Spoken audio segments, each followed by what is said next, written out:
Hanse. Good evening. I'm Chris Nachkate. Welcome to APTN National News. Thank you for joining us. Early Friday, chiefs of 4 remote First Nations in Manitoba shared their disapproval of the provincial and federal government's handling of the wildfires and subsequent evacuations impacting their communities this summer. They say more investments in wildfire prevention rather than wildfire response is needed. APTN Sav Jonesa starts us off. Wildfires in the Island Lake region in northern Manitoba have severely impacted 4 First Nations in the area. Multiple evacuations have left their residents displaced to various communities throughout the province. Island Lake chiefs say lack of provincial and federal investments in wildfire prevention strategies are to blame.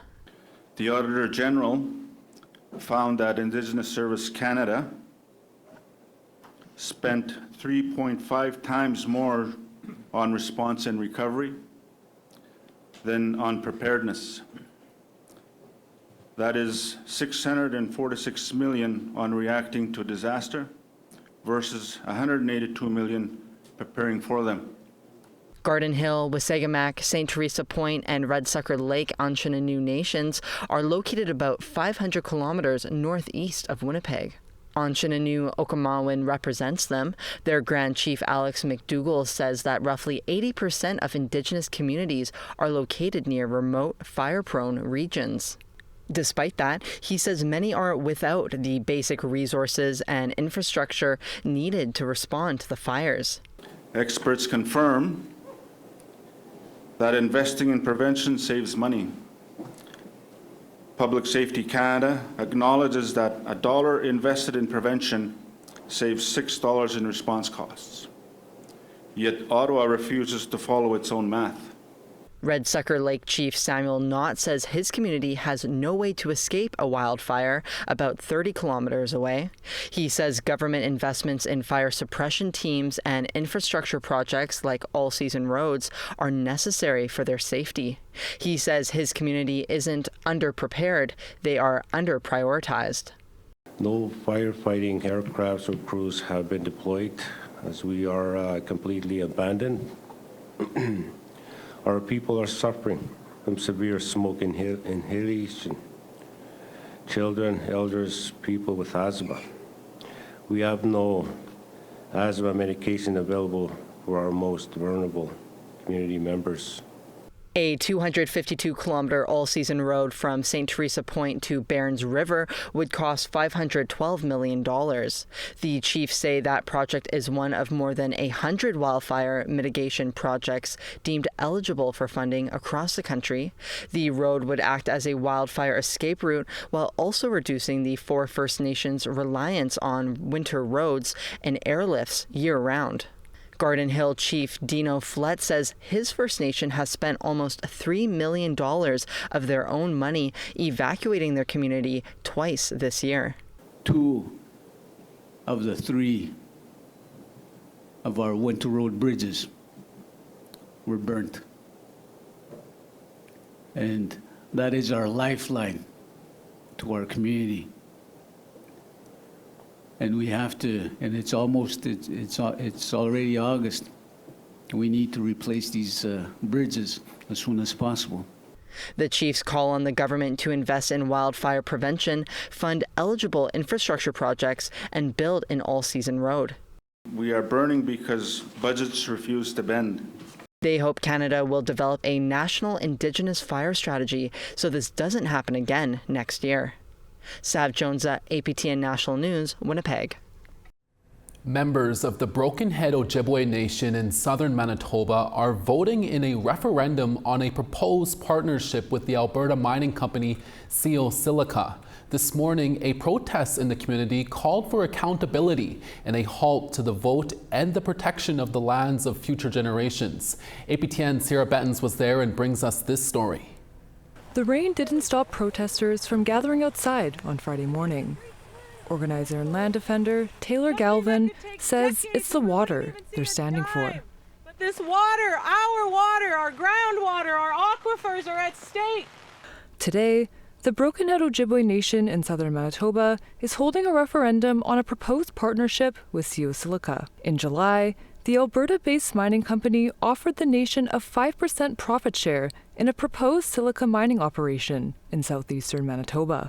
The deal would generate an estimated $20 million annually once at full capacity. But some band members are concerned about the environmental impact it could have. They're encouraging Broken Head members to consider those impacts at the ballot box today.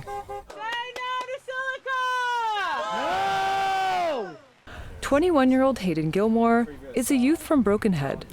He's concerned about the proposed project's environmental impact. I have little cousins, I have slightly older cousins that are all around our age, and for the next 40 years that we're all going to be alive, hopefully, these projects are going to be impacting us. They're going to be impacting our waters, they're going to be impacting our land. In February 2024, Manitoba rejected a proposed silica mining project due to environmental concerns, including water contamination. On Friday, Silica said they plan to submit a new environmental license application within the next week. Galvin says community meetings with Silica have left her and others feeling unheard. We never got to ask a lot of questions. We never got to really voice our concerns around it. And when we did, it was met with sidetracked answers and greenwashing, it felt like, even redwashing, using, Indigenous knowledge and Indigenous people to try to get ahead as a box to check off. The referendum was announced last Thursday and takes place during the community's Treaty Days. Online voting has been open since August 1st and closes today. Band member Brenda Greyeyes is concerned about what she alleges is a faulty online voting system. My daughter lives in BC. She's attending the Indigenous Teachers Program in UBC. She received the information. QRL codes do not work. They lead to broken links. People cannot vote. The process was so convoluted. She phoned me and she said, "Mom, I had to go through so many steps, and then finally it didn't even work." Members of the Our Land in the Sand campaign and land defenders from Camp Morningstar also came to show their support. The camp near Hollow Water First Nation in Manitoba was established in February 2019 to oppose silica mining projects. Heavenly Martins, another Broken Head youth, says she's standing up for the land and future generations. Everything you do, everything you say, how it will affect the next 7 generations. And so it's important to really keep that in mind. APTN reached out to Broken Head Ojibway Nation and silica for comment. On Thursday, Broken Head issued a statement saying the referendum is being held to allow all eligible community members to have their say and determine the direction collectively, and that the vote was scheduled at a time when most members are available and gathered in community to ensure maximum participation and transparency. In a Friday email, silica President Carla Devlin said they take community concerns seriously and are committed to open and respectful dialogue. Sierra Bettens, APTN National News, Broken Head Ojibway Nation. The Penelakut tribe in British Columbia has released interim findings of archival research and ground-based investigations at the former Quepper Island Indian Residential School located northwest of Victoria. As many as 171 students are known through archival research to have died there, including 16 from suspicious causes. The tribe says they are now investigating 51 missing children, specifically students with missing information within archival records, whose final location or status cannot be determined. Penelakut's land-based team has surveyed more than 3,500 square meters using ground-penetrating radar, and through their search, they have identified 342 unmarked graves in a cemetery and say more forensic work is needed. The Quepper Island Indian Industrial School opened in 1889 and operated until 1975. More than 2,100 students from 73 different communities were forced to attend. Survivors from the school would later call it Alcatraz, after the maximum security prison in San Francisco Bay. Approximately 1/3 of the students within the first 20 years became deathly ill from sicknesses due to overcrowding, and the school was also set on fire in 1895 when holidays were cancelled for the students. During last Monday's announcement on the new findings, the federal government was invited, but they did not attend. We have another residential school announcement from the Northwest Territories when we come back. Stay with us.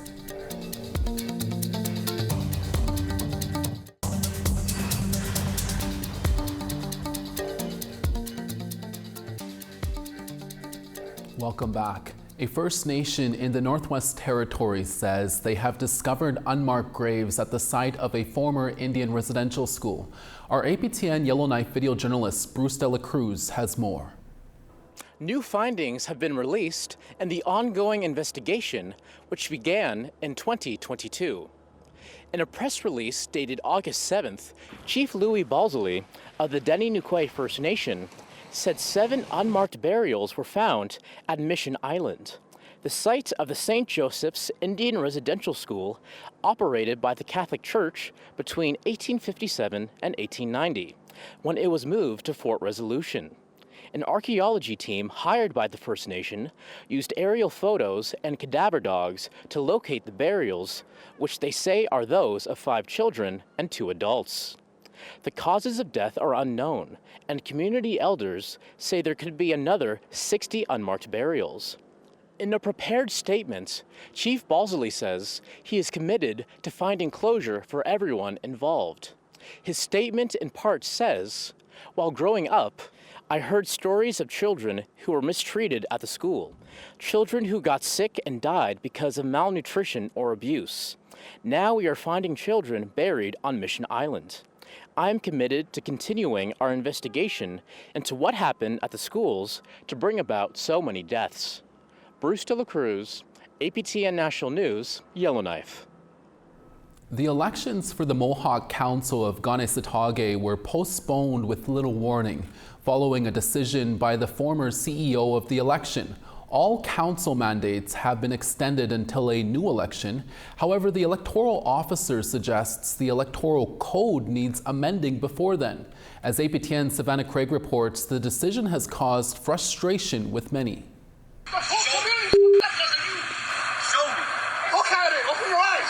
We're supposed to have an election, we're hours away, and then next thing you know, it's canceled. Not a lot of information, so a lot of people were angry. The decision led to a 2-day protest staged outside the Mohawk Council of Kanesatake. This one was also put out by Graham Drew.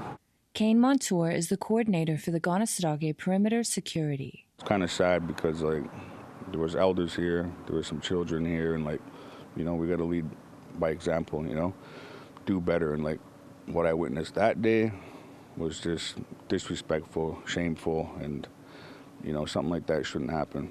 With no election, the mandates for all 5 councillors have been extended, as instructed by Chief Electoral Officer Graham Drew. The election has become unworkable because of the flaws in the electoral code, and rather than create all kinds of more problems to do with appeals and inappropriate, in this case, individuals that shouldn't be on the ballot, all kinds of things which I can go through. But it just didn't make sense to proceed any further with the election. Drew is referring to 3 individuals on the ballots that he says have criminal records. Former Grand Chief Victor Bonspiel says he flagged this issue to Drew ahead of the election. And I had brought this up at my nomination when I brought my papers into him. I said, "Are you going to be doing background checks?" And he said, "No." He said, "I won't do that unless a candidate or a member requests that another candidate be given a background check." Drew says no criminal record was required in order to submit an application form to run. He says candidates are required to disclose they have no prior criminal record by signing a nomination form, which says they do not have a criminal record. He says a community member can prove a candidate has a criminal conviction 48 hours after he posts the candidates.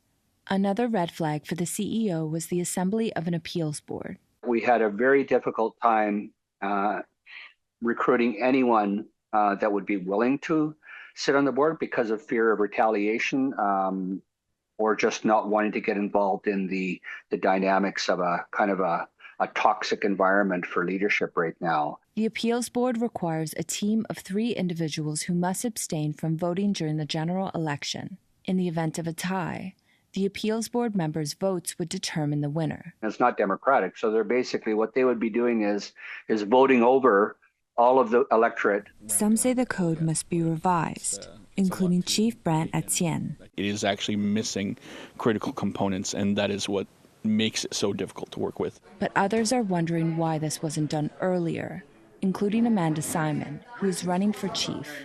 They had 4 years to reform the code if that was a priority within their mandate. Why did they not do that in the 4 years? APTN says if the code is not adjusted before another election, the nomination form could be fraudulently signed again. The submission of a criminal record for a candidate is voluntary, so thus they're able to fraudulently sign the nomination forms and get onto council. So until it's fixed, until there actually is concrete guidance on something like that, I think we're going to keep running into this problem, especially now that it's known. Simon has requested the involvement of Minister of Indigenous Services Mandy Galmasti and Minister of Crown Indigenous Relations Rebecca Alty. The intervention that I'm requesting is to launch an investigation into the conduct of the Chief Electoral Officer and any interference by sitting council members. In response to a request for comment, both federal departments says Kanesatake follows a custom electoral code and not the Indian Act, so they have no jurisdiction.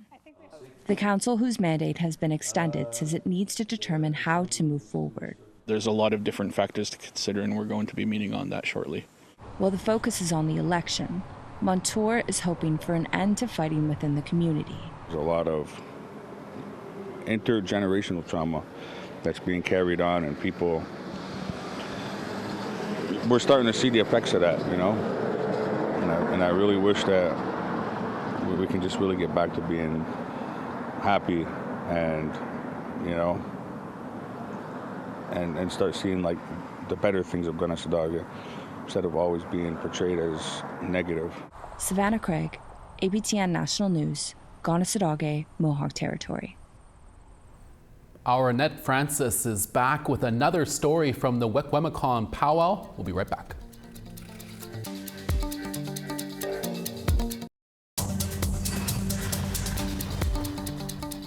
Thanks for staying with us. Time now for our photo of the day. From the Dehcho First Nation, Robert Hardesty shared a stunning view of the land. Denetsa territory is located in what might commonly be referred to as northeastern BC. Thanks for sharing, Robert. This weekend, send us your photos to share at aptn.ca for the chance to be our next photo of the day. Time now to take a look at tomorrow's weather forecast. On the east coast, St. John's 26 and sunny, Charlottetown 28. La Grande River 22, Anujiwak sunny and 17. 31 in Saguenay, Quebec City 29 and sunny there. Sunny in Toronto at 31, rain in North Bay at 26. 28 in Sudbury, partly cloudy, Elliott Lake 29. The Paw 16 and rain, Norway House showers and 15. Rain in Gimli at 23, Brandon 21. 21 in Swift Current and sunny there, Saskatoon 25. Meadow Lake 26 and showers, La Ronge 21 and sunny there. Rain in Fort Chipewyan at 24, sunny in Peace River at 24. 26 in Lethbridge, Calgary 24. Vancouver 21, Bella Coola 12. Sand Spit 17 and sunny there, rain in Prince Rupert at 14. 17 in Whitehorse, Mayo, rain in 12. 20 in Yellowknife and sunny there, Wati 16 and rain. Sax Harbor sunny in 10, Pawatuck sunny in 14. Sunny in Baker Lake at 8, Chesterfield 11. And Iqaluit 10, Glulik 3.